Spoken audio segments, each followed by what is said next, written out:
Hello everybody, welcome again to my channel. Yes, you may can't see my face, but that's alright.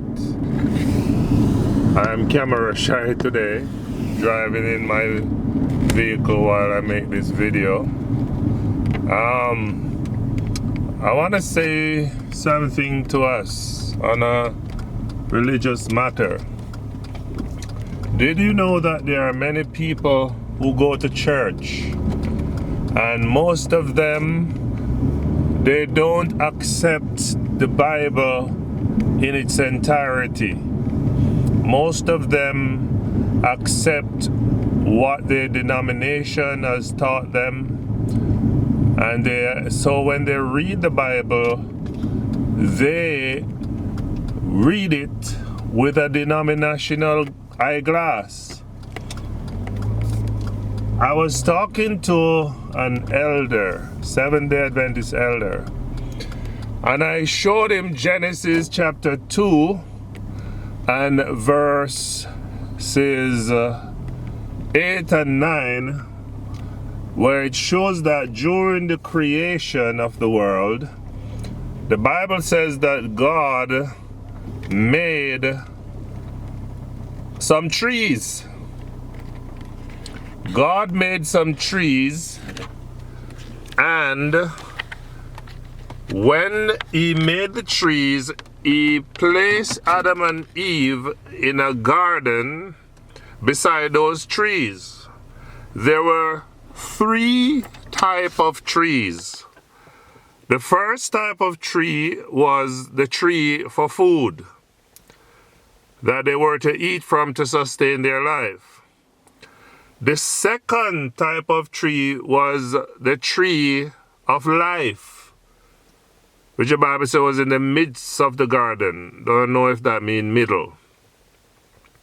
And then it says there was a third tree, which was the tree of the knowledge of good and evil. So I said to myself,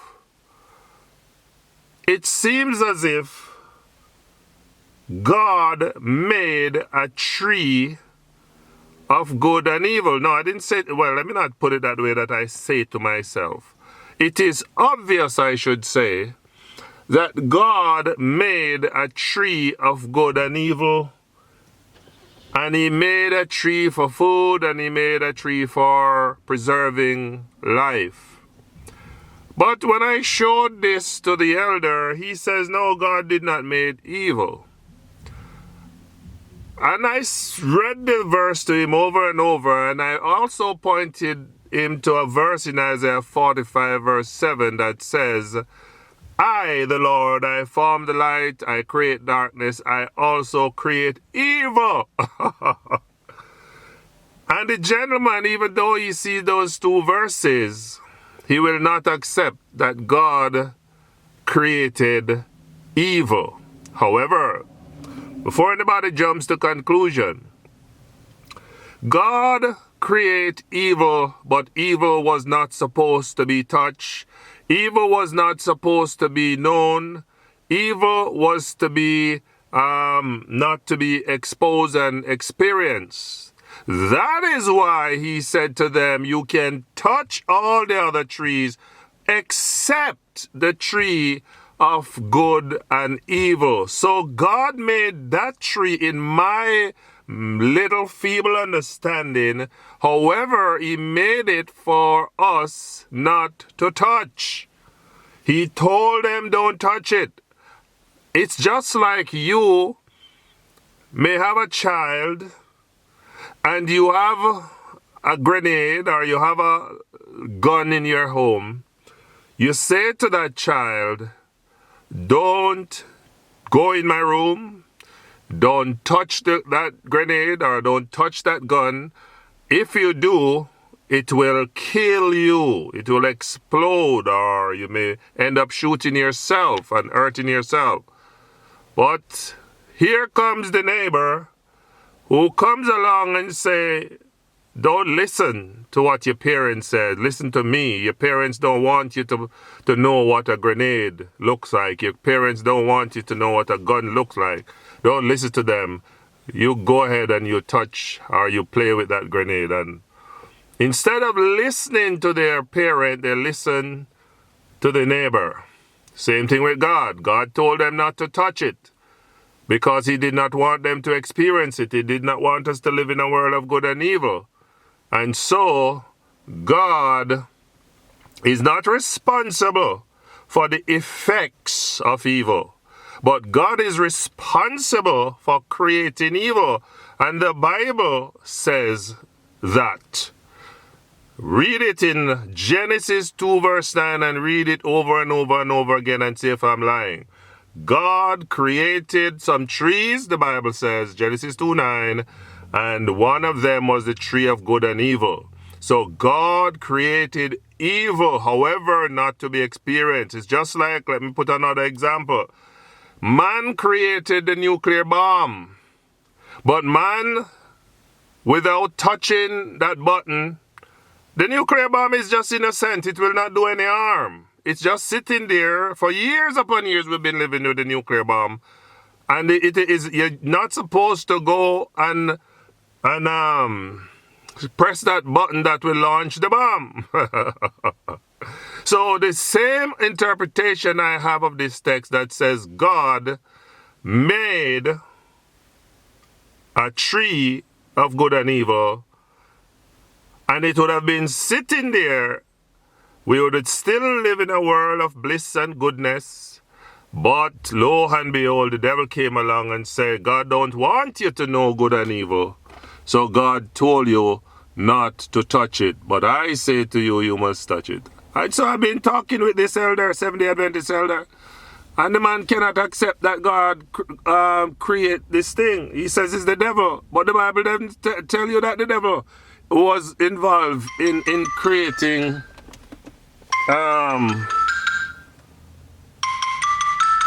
in the creation. No. The devil has no power over creation. He didn't create the tree of good and evil. The Bible says God did it. So I know this is controversial and a lot of people may take issue with me, but you guys must know whether you want to accept the Bible, because most of us, when the Bible suits us, we accept it, but when it doesn't fit within our denominational thinking and our denominational eyeglasses, we tend to want to protest the Bible, just like the people. Some people worship Sabbath, some people worship Sunday. And when you ask the people about the 10 Commandments, if they don't see the Sabbath in the 10 Commandments, and if they agree that it's wrong to kill and steal and commit adultery and murder, they will tell you, yes, it's wrong. But when it comes to the Sabbath, most of them will say, oh, and they find explanation and explain it away. It's the same thing in our church sometimes. There are people who will not accept the Bible because it does not agree with them. And it's dishonesty. It's intellectual dishonesty. It's either we accept the Bible or we don't. It's either we accept the entirety of the Bible or we don't. But we can't say we accept part and we refute part. So I just thought I would share that with us. So the gentleman and I have been ongoing, but he finally agreed that God created the tree of good and evil. However, he has explanation for it. There's no explanation. God created it, but he created it not to be touched, not to be tampered with, and Adam and Eve disobey. Hence, we live in a world, messed up world, of good and evil. But thank God, God did not leave us to be hopeless. He did something to redeem us from the curse that that Adam and Eve brought upon the world and brought upon all of us. And for the past 6,000 years, according to Seventh-day Adventist reckoning, we have been suffering this disobedience. That's why we have world wars, we have killing, we live in a good world, a bad world. Good things happen to bad people, suffering, children suffer. Everybody is just feeling the effect. Sometimes when I watch the Discovery Channel and I see that one animal is food for another animal, it pains my heart, that animals, another animal's life is always precious to a bird, to any living thing. You touch a little ant and he tries to escape death. He runs. But when you look at a lizard come along and he eats that ant, or in the sea, the whale, yeah, the whale will hunt for the seals and so on. So one thing is food for the other. Even we as human beings, animal is our food, many of us. Chicken and cow and hog and goat and sheep is our food. But it should not be so, because originally God says that he made the herbs for it to be food. But now we live in a sinful world of good and evil. Now we have everything is gone topsy-turvy, and so we are suffering the effects. But the good news is, in the book of Revelation, it tells us that God will restore everything to the original plan. So I want to leave you with that thought and that good note. What do you think? Do you think I'm misinterpreting the Bible? Did God create evil not to be tampered with, or did the devil create it? What does Genesis 2:9 says? How do you interpret that? Leave your comment below. I would like to hear what you think. Thank you very much. God bless and goodbye.